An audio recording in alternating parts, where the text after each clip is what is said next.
Okay, okay. So, ladies and gentlemen, I wish you a warm welcome to, again, a new session of Room for Discussion, which will be the last of this academic season. As you might have noticed, this session is going to be in English. And for this session, we have some very special guests. Our first guest is Professor Arnoud Boot, a very well-known face on our Chesterfields here at Room for Discussion. He is professor of corporate finance and financial markets here at the University of Amsterdam. And besides, he is co-director of the Amsterdam Center for Law and Economics and chairman of the Bank Council of the Dutch Central Bank. Our second guest is Professor Enrico Perotti. He is professor of international finance also here at the University of Amsterdam. He's also a research fellow at the Center of Economic Policy and Research in London and at the Davidson Institute of the University of Michigan. And besides, he held a PhD position at the MIT, where his supervisor was Modigliani, the famous Modigliani of the Modigliani and Miller model.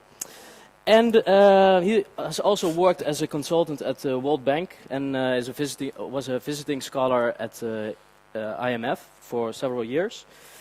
And, well, we're sitting here now with these very influential academics in the world of finance and economics. And the special thing is, when we started Room for Discussion in 2008, these were also our first guests. And this gives us a very good opportunity to reflect on what has happened in the last few years. And yeah, we're going to discuss mainly the influence of the academic field of economics and finance and its influence on policymakers, and also other subjects like the European Banking Union. So if you have any questions, there is our microphone. Please don't hesitate and walk towards our microphone, and we'll let you ask a question to our guests. So for now, please give a warm welcome for Enrico Perotti and Arnoud Boot. Well, Professor, since 2008, a lot has happened. The first time you were here. Is it on? It's on, right? Since 2008, a lot has happened. We had a mortgage crisis, a debt crisis, a euro crisis. Greece, Cyprus were saved. Ireland and Portugal were nearly bankrupt. Who can we blame for all this? Can we blame the economists for this, Mr. Perotti? Well, we all are to blame. So no one saw this coming. This includes market participants, regulators, politicians, investors, and academics. I mean, there were some academics that were starting to speak up about issues of concern, but I think what happened during the boom there was so much that was not visible and so much that was novel in terms of the type of contracting that was going on, that it was very hard to see all the pieces fit together, or rather not fit together once the shock came. So I think we were not prepared. Okay.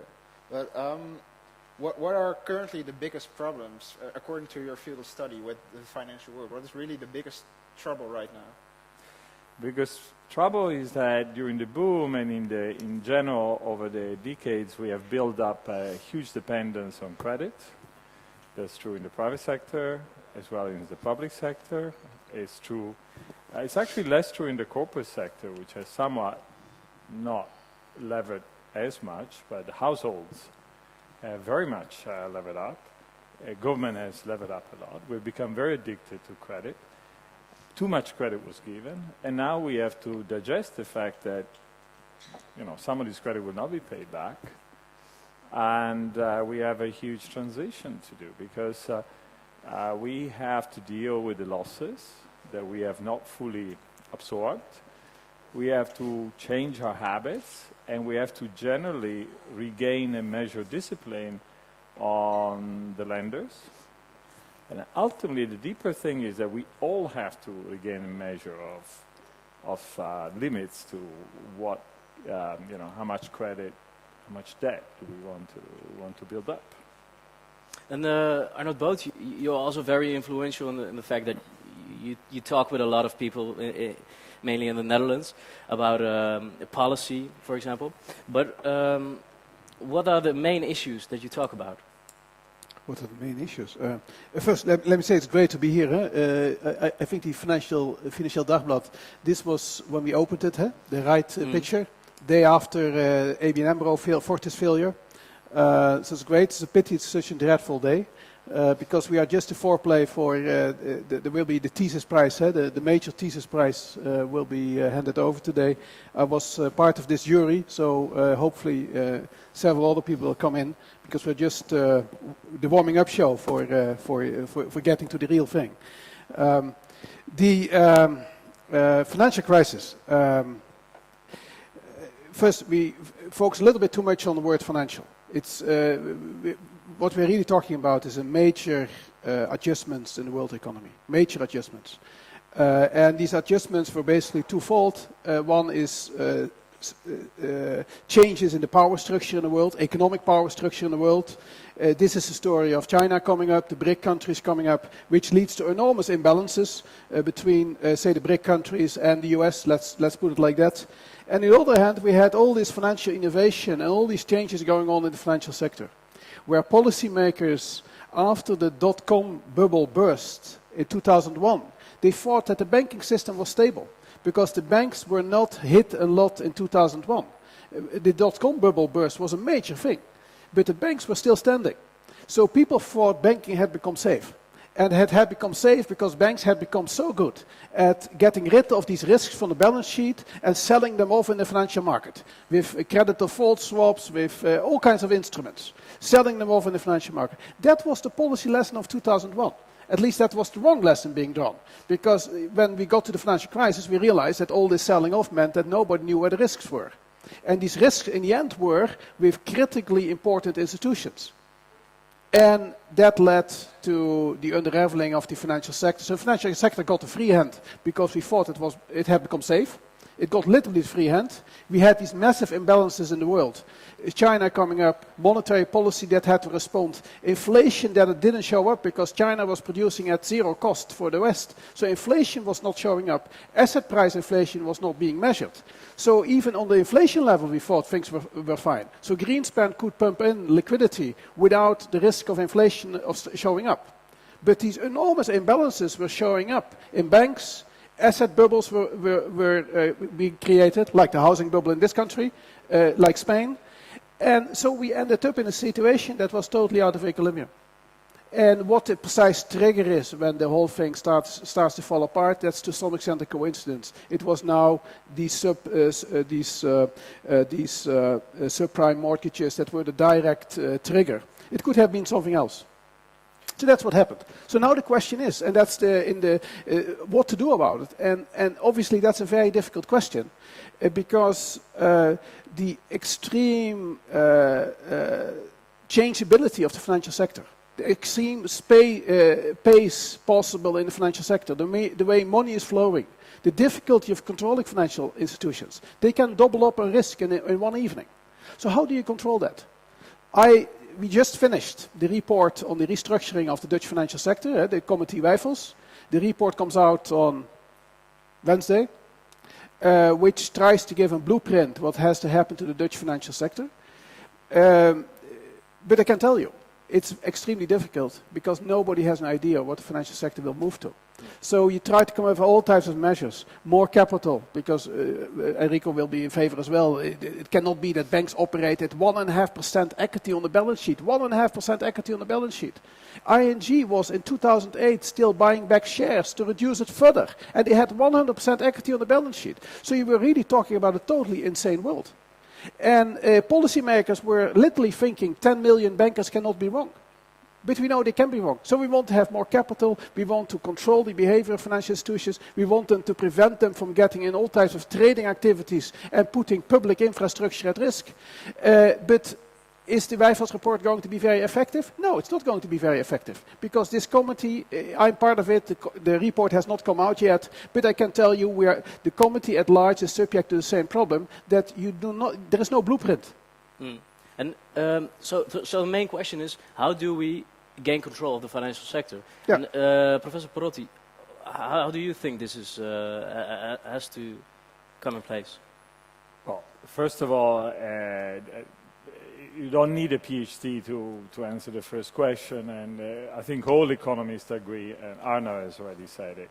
First step is that the banks and the other financial intermediary have to have greater buffer, because if they take risk, those risks have to be absorbed by the institution themselves and not spilled over to others. So capital is the easy part. The problem with capital is that it's very hard to measure. You know, people think that capital is some money you put in a box for bad peer. That's not what capital is. If you know a bit of accounting, you discover that capital is just a number that comes when you calculate the value of all your assets, assuming you can calculate it, and subtract the liability. So it's actually extremely hard to keep good grip on. And I think the market has had an easy time, thanks to financial innovation, and too much optimism on the part of regulators to sort of de facto manipulate the sort of appearance of capital. So indeed, although ING, if you look at the annual report, would have had 11% capital in 2008, actually had 1/10 of it. We can talk about. So capital is the first step. It's clear, but it's hard to measure, and so you need to become a lot more invasive. But you don't agree that because let's build 1 second on this capital. We have to get out of the gaming zone. Once the discussion is, because the discussion newspaper is banks now have 10% capital, but that's relative to risk-weighted assets. And you know what risk-weighted assets are? That's like you don't count them all.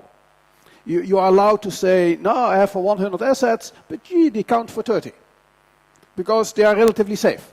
So you end up with having 10% capital relative to only 30% of your assets, which means you have in practice less than 3% relative to all assets. Now, once we keep on being in this gaming zone, this accounting that Enrico was talking about is having a first-order impact. Because accounting, you cannot measure things exactly. You will be able to overstate the value of assets by 2 percentage points. That will not be too difficult. So if your capital is only 3 percentage points, accounting is having a first-order impact. So we have to get capital in the end. We have to get to a new equilibrium. How we get there, that's another question. But the new equilibrium will be banking with literally 20% capital on the balance sheet. But how to get there, that's the big issue. That's the big issue. But we're talking about regulators, we're talking about the bank balance sheets. But where is the responsibility of, for example, academics? Because we are here at the university. We have very talented students here who are possibly getting the HK Nieuwhuis award. So where is the responsibility and the credibility of the academics? Let me start. So let me say that the academics are, responsible to participate in this project, and they're very responsible for doing so on the part of the public interest. I mean, there are very many academics that are busy as consulting in the private sector.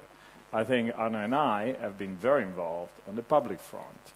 And that means that what you do is you stop other stuff and you start getting involved in talking to regulators, collecting information, discussing with the best minds, write reports, discuss reports with others, refine your thinking, get more data, challenge point, demand that more stuff is collected. I think the public service role of people that are trained to sort of look at things and perhaps look at them again after they realize that there's been something had not been sufficiently disclosed or understood, and admit, look, I did not see that, I see that now, I want to understand, go to the bottom. This is the role of, I think, committed, engaged academic, and I think both are. But your question were broad. Your question also, are academics to blame? No, that's the first question. That's the first question. I already agree to that. No, but that's. I think many academics are to blame. Yeah, not all. Yeah, let's make the clear distinction. Let's make the clear distinction. Look at there have been many. Let's put it U.S. academics. They got very lucrative consulting assignments from investment banks. And since the 90s and also the 2000s were the period of financial markets, investment banking was doing great. Transactions, You take a piece of the action. So you not even have to count the number of hours you're working, you take a piece of the action. And that's why investment banking got all the brain power. That's why all the people were going to investment banking. You were not paid by the hour, you were paid by taking piece of the action. So what was your interest? To have more action. And what's more action? To do more transactions. It's not a question of whether it's good for society, it's the ultimate incentive that you have. And what happened to US academics? Many of them, they got hired as consultants to this type of practice. So, and in the US, financial markets play a very big role, and US academics are always focused on financial markets, so it was very easy for them basically to get bribed into thinking about the financial sector the way that the financial sector was thinking about themselves. And the financial sector, we know from Chuck Prince, the CEO of Citi Corporation, when the crisis broke out, what was his statement? While the music is playing, we go on.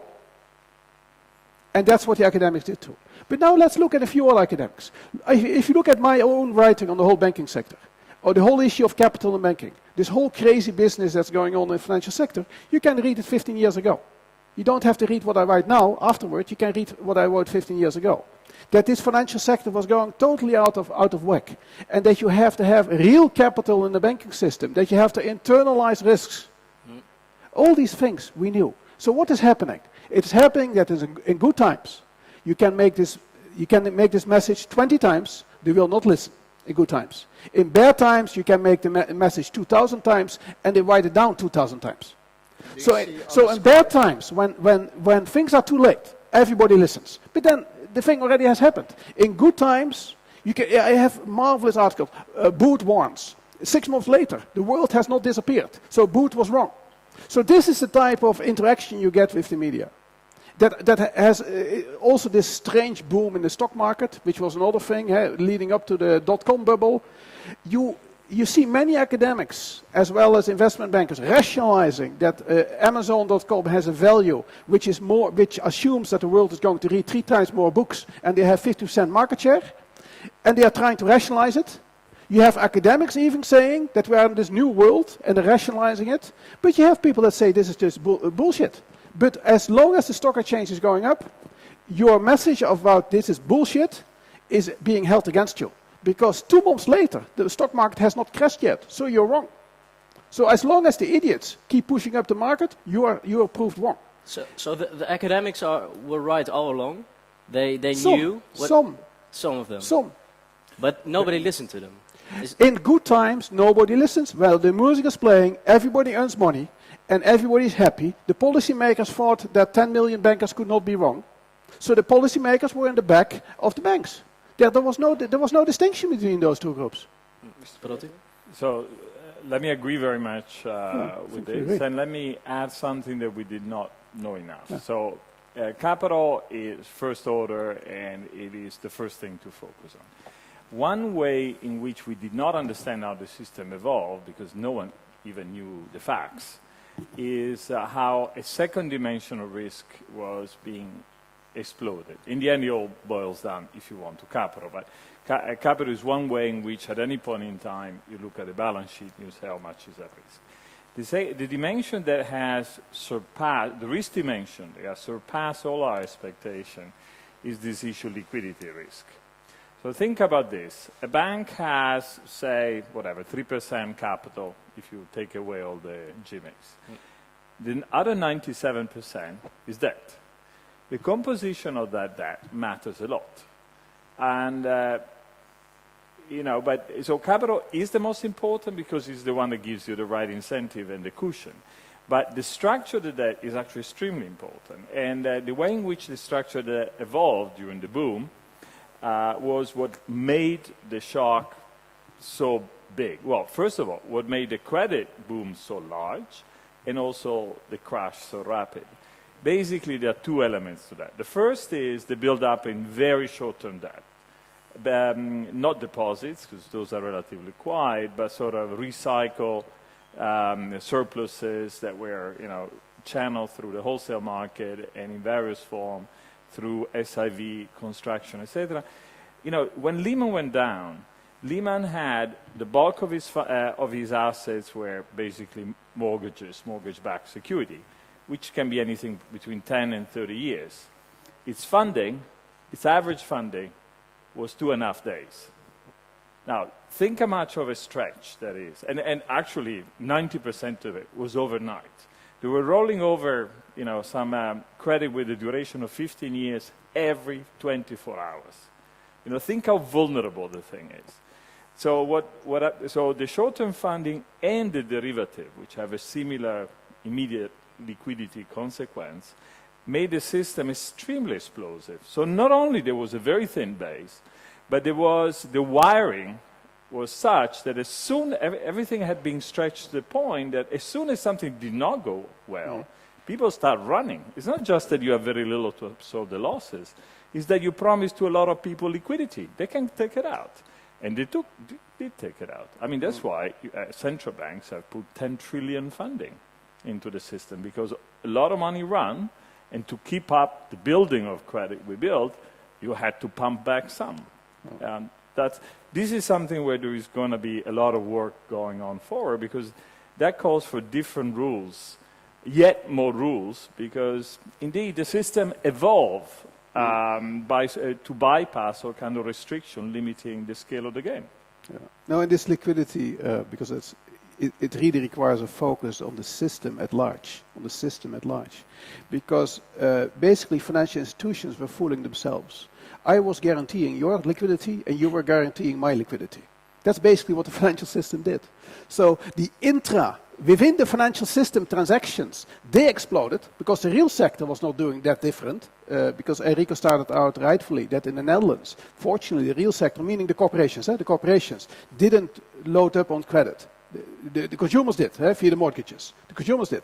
And that came also from the banks, because these were all no repayment mortgages the last 8 years. So how the financial sector came up with no repayment mortgages, you should really ask them. Because those are the ones, only those are the ones that are now under the water. Only those. So the 100 billion shortfall among Dutch consumers is all with no repayment mortgages. So shortfall meaning that the house prices are lower than the loans outstanding, and there's a 100 billion gap between those two, basically. So the financial sector pressed that. But what really went up, the intra-financial sector linkages. And they were literally, liquidity point of Enrico, you need liquidity because you have, your funding is short-term, my funding is short-term, but basically with our intermediate position, I guarantee your liquidity, you guarantee my liquidity. So we are both fooling ourselves. That's basically what the financial sector did. The whole sector fooled itself. And did we see that? No, that we didn't see. And it's basically also more or less impossible to see even today. Because I'm part of this European Systemic Risk Board in Frankfurt, which is designed by the La Rogere Committee in 2008 to get an overview of the risks building up in the system at large. So we shouldn't just focus on banks, just on insurance companies. We should focus on the whole system, where these risks are building up. We have no data. Even today, we have no data. And the body was created in 2009, and now we are 2013. So can we follow the risk profile of the financial sector and see where things are building up? We cannot. What is our sole mission? To follow that. But why don't we have the data? Because data, there are all kinds of great arguments from time to time that there are all kinds of privacy issues that are important. The data are with the 28 or 29 national supervisors, so they need to be shared. Privacy prevents that, computer systems prevent that, national authorities prevent that, because we haven't talked yet about the banking union. The banking union is one big gimmick, It will fail. Why will it fail?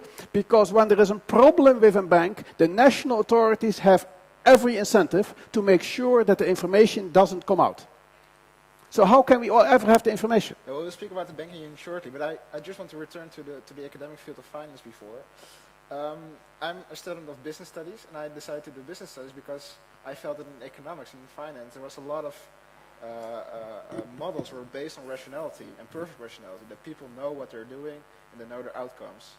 But I mean, look at Philip. He bought a quite an expensive iPad and he rarely uses it.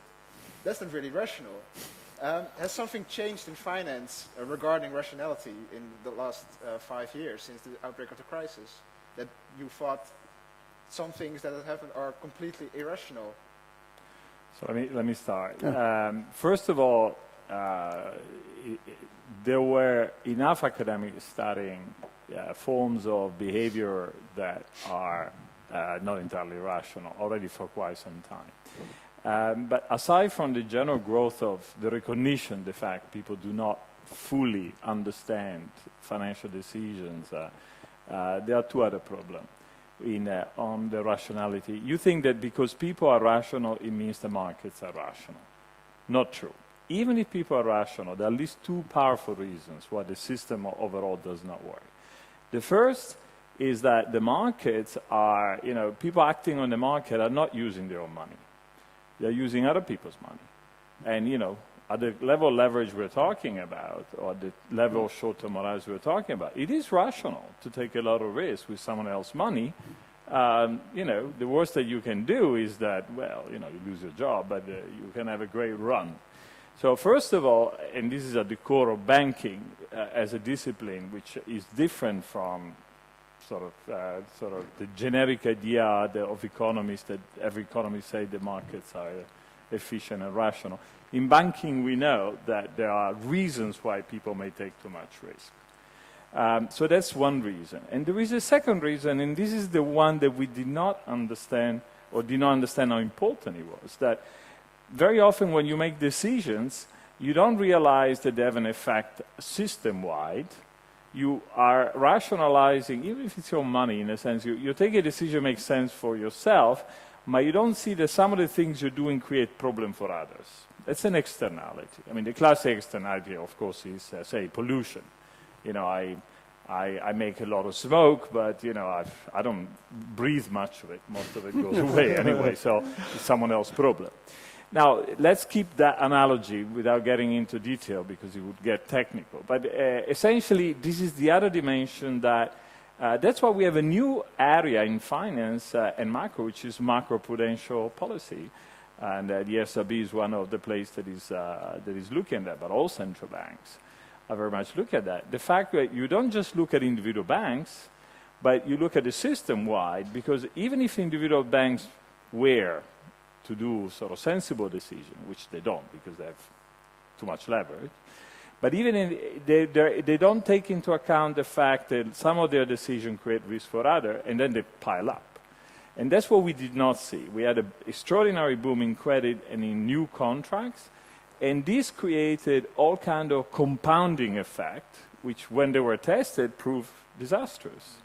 So, the system is more complicated, the efficient market hypothesis. I mean, we knew that, but it's actually more complicated than we thought. There's a lot to do. The models, because Enrique made the point, don't simplify economics to a field where rationality of individuals is the key assumption and everything else is ignored. I think that's totally wrong characterization. But we need to understand how to use models. What a model is an abstraction of reality. You try to capture a few things within a model, and that makes you better understand, within the context of that model, how two elements that you put in, and you left out 8, how those two work within that model. So every model, the crucial thing about a model is not what comes out, the crucial thing is understanding why it works the way it works, and to understand the limitations.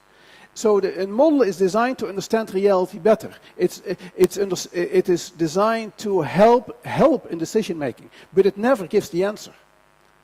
And that's where it goes wrong. So what did financial institutions do? They all had their own models to calculate how much capital they should hold. A marvelous invention, again, by policymakers in order. Why did policymakers do that? Because the bankers wanted to determine themselves what the level of capital was. And so the policymakers went along. So what did bankers do? Bankers built these models. They had to be certified by the regulator. All the banks ended up with the same model, because why would I create a different model if your model already has been certified with the regulator? So we ended up with the same models, which means a model is an abstraction of reality, things are missing. So everybody had the same model. That meant that the liquidity that Enrico was talking about was not part of any of these models, because everybody has the same model. And what does that mean? It means systemic risk, because if the model turns out to be wrong, it's wrong for everybody. Yeah? So how to use models? That is an abstraction. It doesn't lead to the answer. It helps you understand how to get to an answer. That's where things go wrong. And that's also the way you should listen to economists. Economists are much more willing than other social scientists to use abstractions, because a model is abstraction. If we explain something, Enrico or myself, we basically take 2 dimensions. And there is undoubtedly something else important. But we take 2 dimensions because 2 dimensions can explain. If one goes up and the other will go down. If there are 3 dimensions, try to explain 3 dimensions here. If one goes up and the second goes down, then the third goes up. You will not follow it. So you will end up like all the other social scientists. They don't get on television to explain things. Why do you see economists? Because economists are willing to say 2 dimensions, if this goes up, this goes down. People can understand that. 3, you can never understand. So you have to understand that these are ways to try to understand the world better. It is not replacing the real world. It helps in your thinking about decision making. So if we then focus too much on these models, and that caused the crisis, or is it just absolutely true? They took them literally even, and they took them literally in part also because they could always blame the model. No, otherwise you needed judgment. You could say I had model, and this model was certified by the regulator, and actually my competitors are using the same model, so I'm not to be blamed. So it is one way basically to get to prevent having to make judgments. While we know, life is about making judgments. What are judgments? That's precisely the way I was describing the use of models. You can use them as an input in decision making, but you have to make your own judgment. Let me say one thing about models. Everybody uses models. Yeah. So, I mean, we write them down, and so you see what models we're using, and you say, well, look at silly assumption they're making. Everybody use model. Business use model. I have strategic model. They say the consumer wants this and that, and so we're going to build this, and we're going to price it that. Governments have models. Say, yeah, 3% is going to give balance, so we're going to go for 3%. Everybody uses model. The problem is that when you believe the model so much, you don't realize that it's a partial description. There are assumptions in there. The assumptions need to be checked, because they might get obsolete or whatever. And then you drive into a wall, because they say, hey, this is not a model. You know, you believe that this is common sense. There's nothing more dangerous than common sense when the assumption on which it's built turn out to be, obsolete, and then everybody's convinced, and bang, you hit the wall. Shouldn't this also be a role of economists in policy making, to make sure that the policymakers don't just think about a policy, or think about a model? Yeah, this is right, but you have to explain to them. I assure you, that's what we're doing. Yeah, that's exactly what we're doing. That's what we are doing. But then you get, what did we have at the previous election? We had a debate between political parties. And that whole debate, one of the debates, was about the prediction for 2040, 2040, of the Central Planning Bureau. And they were trying to get their own party measures adjusted to getting the best results out of the model of the Central Planning Bureau for 2040. They were actually changing their own policy to get better results from this model. So do we put too much trust in those models? This is not a matter of trust. This is a matter of having designed something which is totally idiotic. So political parties, were changing the policies, their own policies, in order to get come better out of a model of the Central Planning Bureau for 2040. So the model of the Central Planning Bureau for 2015 already has a margin of error of 300%. It will be either 300% up or down. Yeah, so within that range you get close. And now they had a model for 2040. And the political parties were adjusting their party programs in order to be better coming out of these models. And in order, in this debate for the election, it was I think the second debate, in order basically to take each other measure, no, you had a bad result from this model, Central Planning Bureau. So it is just amazing how it got that far. And there is not any economist 10 years ago or today would support this. So this has been one of the most idiotic aspects of the Dutch political process. It's not that they shouldn't use models. They should use models to understand reality better. And sometimes models provide for discipline. For the short term, a model of the general economy, like used by Central Planning Bureau, it means that you cannot spend the same euro twice. Because in the model, and that's a little bit what Enrico meant also with, you have to make your assumptions explicit. And by making them explicit, it also prevents you from spending the euro twice. And in talking to you, I can do as if I can spend the euro twice, and you don't discover that I'm making that implicitly there's some mistake in my thinking. And a model prevents that. So it can provide discipline. So I'm not in favor of throwing models out, but using them in some sensible way.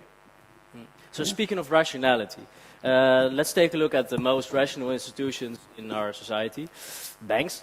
I read an article in The Guardian from Joris Luijendijk, and what he stated was, I quote, seeing the British establishment struggle with the financial sector is like watching an alcoholic who still resists the idea that something drastic needs to happen for him to turn his life around. Is that true in the financial sector? Yeah. You mean whether they got the message? I mean, what is true is the following, that let's talk about what we are telling banks to do. The first thing we've been telling them is own up to losses, take losses, raise capital. They don't want to do that. So they don't want to do that because, first of all, it would be an mission failure. Second, there would be lower return on equity because, the risk would have to be borne inside the banks and not by others. They might have things to hide that, you need to show when you raise capital. You have to become very explicit on the thing. So they are very much in denial. Whether they sort of get it or not is not clear. I think they actually get it, but it's still very difficult for them to sort of go out and agree to this. And I can tell you, we've been enormously successful at not, especially in Europe. In Europe, we have been too soft on the banks since the crisis. In America, at some point, they got quite tough. There are lots of issues there too, but they got very tough, and they say, listen, if you don't raise this amount of capital in the next 12 months, we come in with public money and we expropriate. They raised 200 billion.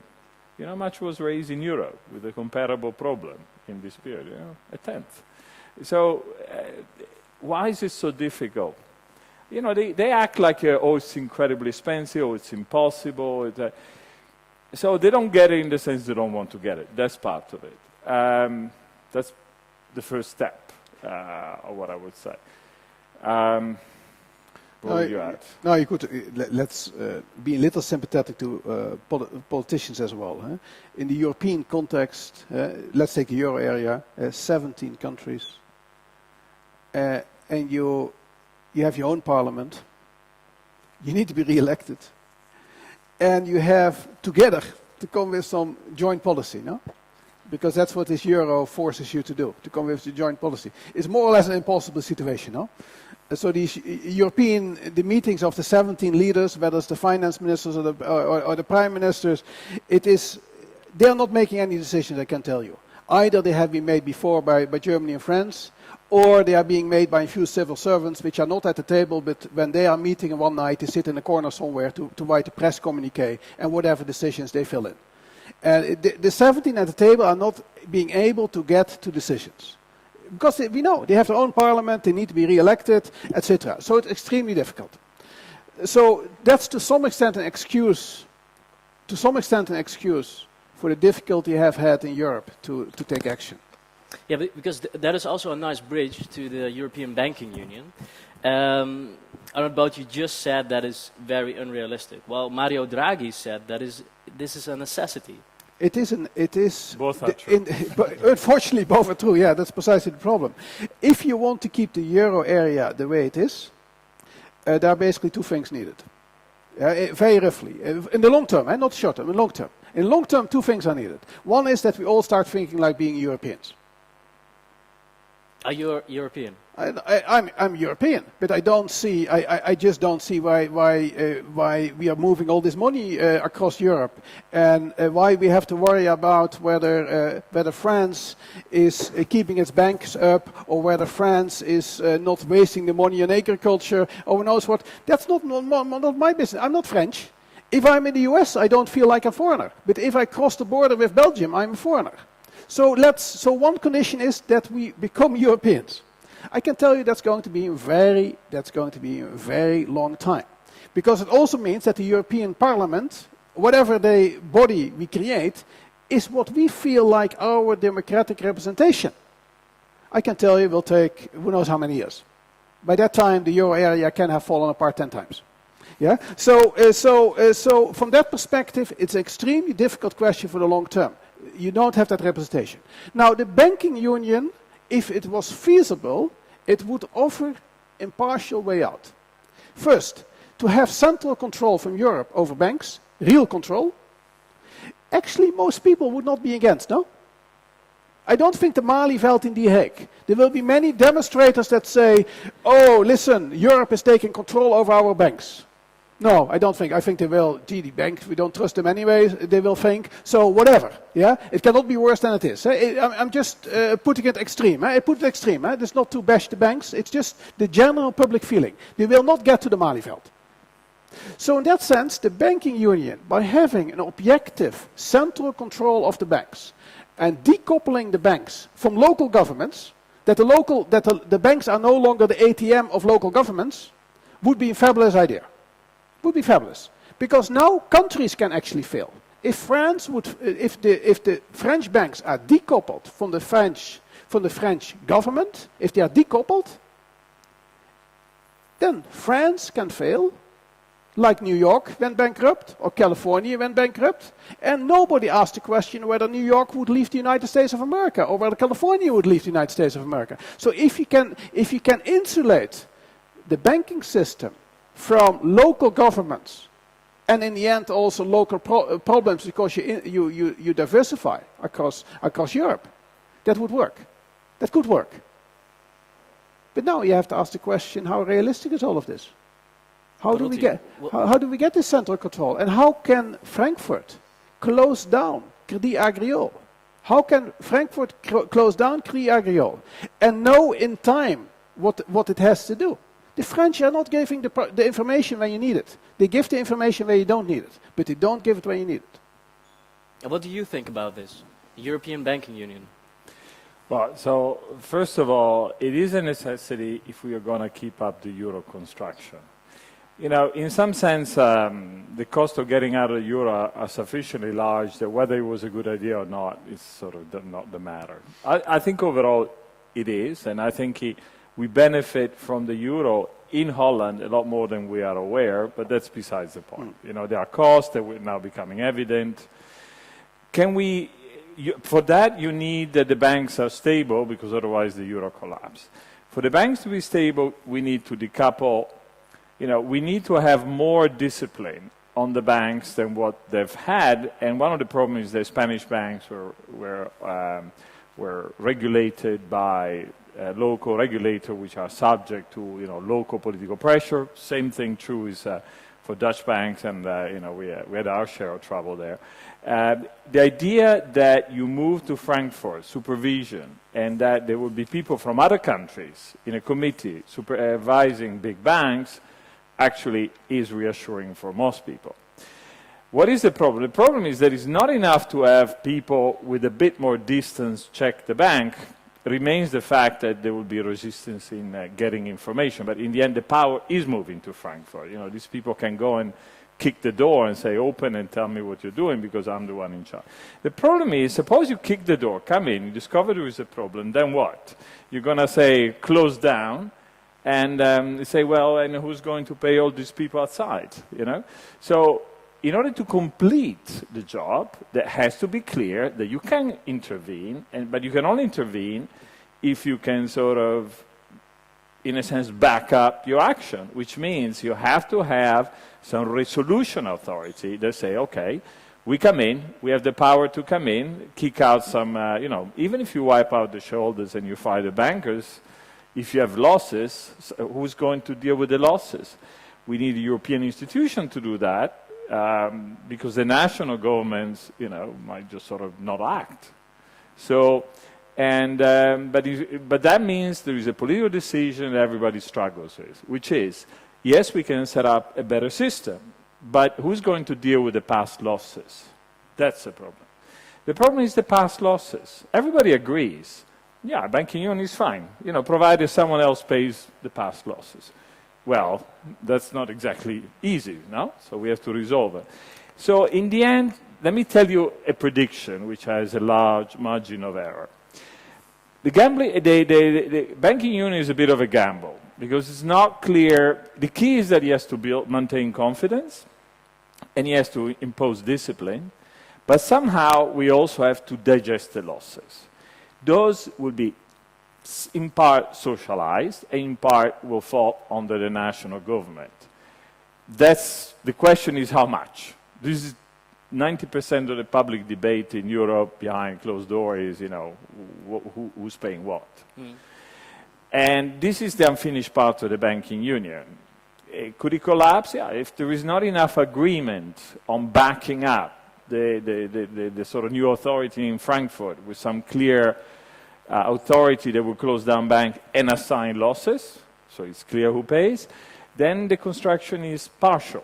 And but I see even bigger problems, because in order to get the banking union started, just before you can have a bank join the banking union, the bank has to be cleaned up. Means that there has to be an asset evaluation, and there has to be a recapitalization. Otherwise, you're not even allowed as a bank to join the banking union, because the banking union means that there is some joint responsibility on future losses. So it has to be cleaned up. The asset values have to be determined in order, because otherwise there are hidden problems. Once it is clean, the bank can join the banking union. And so we need to assign, we have to determine who pays for the past, because there will be losses in these banks. That's one, but that's a necessary condition before you even can get started. Once you get started, so now we have allowed these banks, we have verified that they are clean, and now we start the banking union, then you have to have the hope that you really in a timely fashion can intervene with new future problems. And that I don't see. I think national governments will, at least the microphone works, national governments will not, 7-8 years in the future, national governments will not give you the information in time. And once you have the information, you will not be able to act sufficiently because it directly interferes with local governments that want to keep control over their banks. I don't think we will succeed in breaking that link. So there are two problems. Paying for the past, which is a big problem. Who's going to pay that? And if it is unclear who's going to pay that, you know what's going to happen? What the politicians are doing? The politicians are going to start the banking union, because it's their last string they have. So they will start. If they know they cannot pay for the past losses, you know what they do? They are not going to reveal them. So the asset quality review, they will be weaker, because if we do it too tough, there will be too much of a hole, so we will not show it. So they will start by having zombie banks enter the banking union and basically push the can down the road, or kick the can down the road, and basically undermine the whole notion of a banking union, that you should start it with clean banks. You cannot start with weak banks. So I agree that the issue is that the banking union to function needs to have resolved, ideally, to have resolved the losses, and the temptation is to hide. You can hide losses a long time. Look at SNS.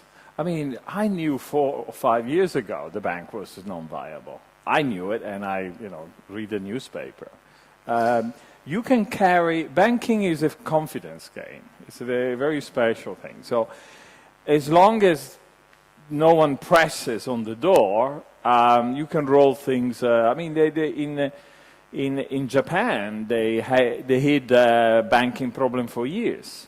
So you can actually have that, unless there is some big shake to confidence, we start a banking union in which losses are not fully recognized. Because recognized means someone says, okay, I pay. So no one wants to do it. The German, no one wants to do it. So a bit will be recognized, a lot would not be recognized. And then we start playing the game and see how it goes. Over time, you can reabsorb things, but you've got to be lucky and somehow keep the confidence going. And somehow you're keeping the secret that somehow, it's going to take a while before the whole thing, the construction is safe. So it might survive in the sense that we are starting a race with one leg, supervision. I think I'm a bit more optimistic than Arnoud on on the fact that people in Frankfurt who have a little more distance from the bank would be a little tougher. The issue he raises is very much there, that it's not enough to be tough. You're tough, you come in, you say you have a problem, but you don't have the power to pull the plug. And so that's the part that is unresolved. Before we talk too much about the banking union, is there, because some people may have an idea, basically where you started with, the crisis started 5 years ago, literally 5 years ago. Has the curriculum, your own study, there's some students here, do you notice a change in the curriculum? Or do you find the curriculum sufficiently relevant? Because the whole issue, the whole notion why this got started, this room for discussion, how this goes, you know how this got started. It was the day that ABN AMRO had to be rescued. Maurits Kruithof dropped by in my office and said, "This is strange. We see you and others every day on television, and we don't do anything here." That day, this thing got started. That very day.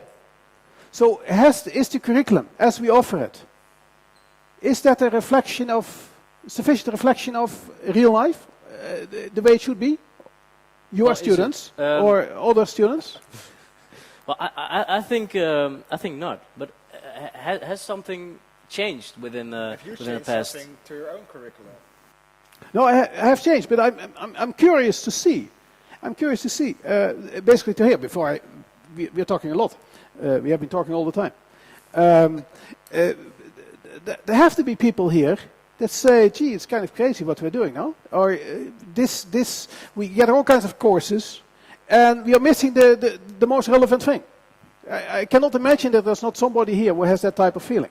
To give you an example, the committee Teulings, my deeply respected colleague Koen Teulings. I like him a lot, excellent economist. He was in the wrong position at the Central Planning Bureau because you have to be a little bit diplomatic in that position. But okay, that happens. But I like him a lot. He put together a new curriculum, together with a committee, around 2003, for the economics curriculum at high schools. I have been as critical as possible between 2004 and 2008 that curriculum was totally wrong. It was ignoring the real importance of understanding macroeconomics. It was ignoring the importance of understanding the historical context. It was too much focus on how markets, that everything had to be markets, everything had to be incentives. So it missed the big picture of economics. So that's what today's high school curriculum is, because it was put together by a few of these people that didn't have enough distance to what was important in 2004, 2005. The university curriculum you all like? That's okay? No problem with that?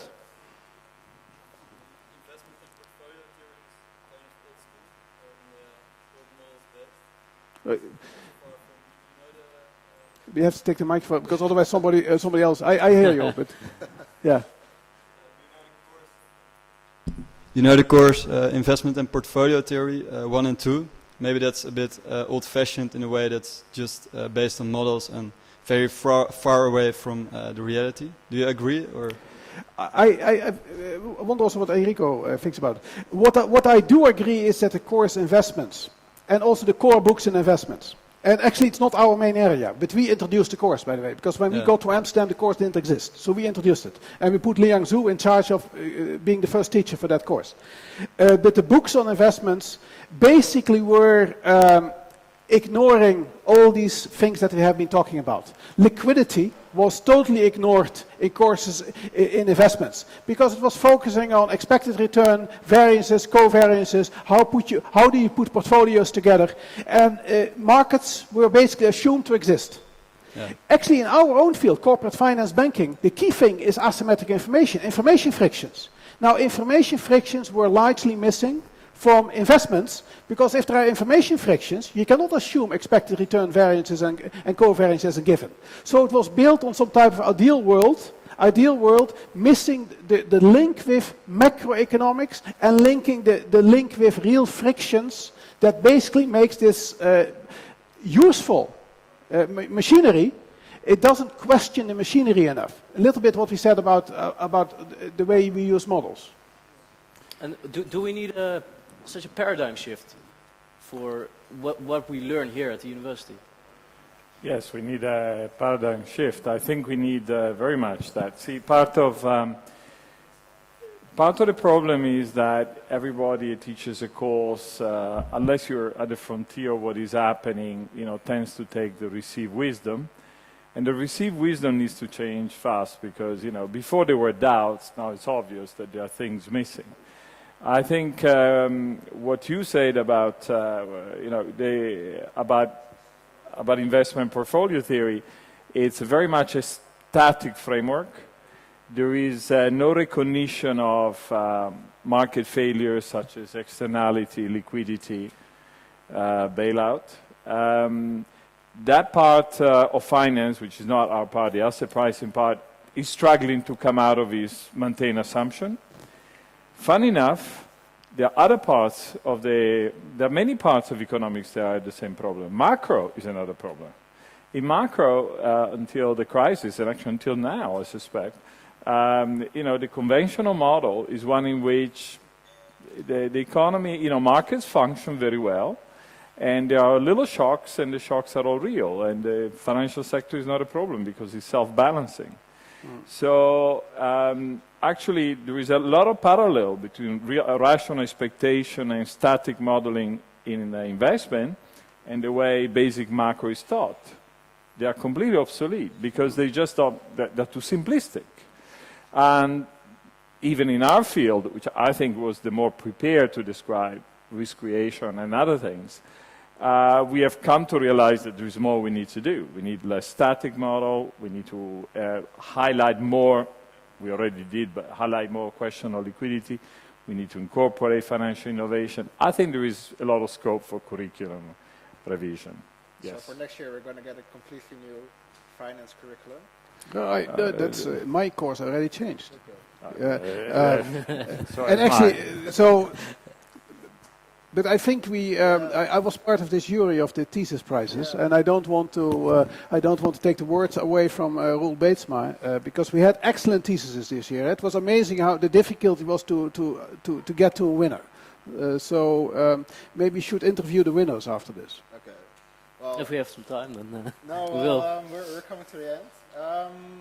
Thank you, our guest. This is our final session of the year for Room for Discussion. But do not worry, because next year we'll be back, and we already have some excellent guests. We have Frans van Houten, the CEO of Philips, and 2 weeks after that we have Frans Timmermans, who's the Minister of Foreign Affairs of the Netherlands. And in the meantime, make sure you check our website, because we're going to update it a lot with new guests. And follow us on Facebook and Twitter, and you can know when we start next year. And on behalf of the whole Room for Discussion Committee, I would like to thank you for your attention and your support for the whole year. It's been a very great year with Mario Draghi, Jeroen Dijsselbloem, Christine Lagarde, so we can be very proud of that. And just as Mr. Boot said, we're going to go on with the award ceremony for the HK Nieuwenhuisprijs. But for now, I would like a warm applause for Mr. Perotti and Mr. Arnoud Boot. And the Room for Discussion. Thank you.